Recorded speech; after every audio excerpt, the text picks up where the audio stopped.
Hello viewers, আসসালামু আলাইকুম। Welcome to new blog.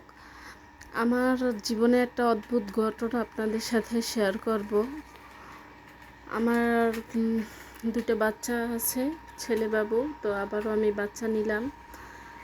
তো সেখানেও আমার আবার একটা ছেলে বাবু হয়েছে। তো অনেকেই আমাদের জিজ্ঞেস করে কী বাবু হয়েছে, কী বাবু হয়েছে।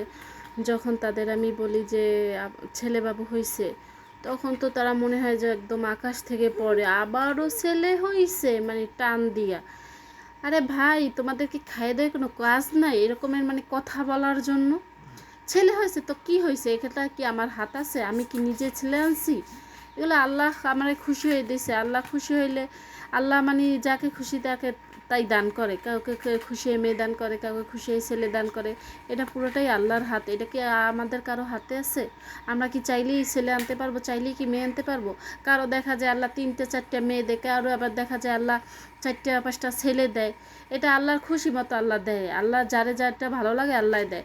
আল্লাহ চাইলে কেউ ছেলে দেয়, কেউ মেয়ে দেয়, কেউ নিঃসন্তানই রাখে। এতে কারো হাত আছে? যারা সন্তান পায় না ভাই, তারা কি করে? তারা তো কোনো মাতৃত্বের স্বাদই পায় না। আমরা তো তাও আল্লাহ আমাদের মাতৃত্বের স্বাদ দিছে, 3টা ছেলে দিছে, আলহামদুলিল্লাহ। সবাইরই একটা চাওয়া পাওয়া থাকে। হয়তো দেখা যায় 2টা বাচ্চা ছেলে বাবু থাকলে একটা মেয়ের আশা করে, বা 2টা মেয়ে বাবু থাকলে একটা ছেলের আশা করে। স্বাভাবিক, এটাই মানুষ। মানুষ মানুষ সবাই চায় যে আমরা এইটা না এইটা।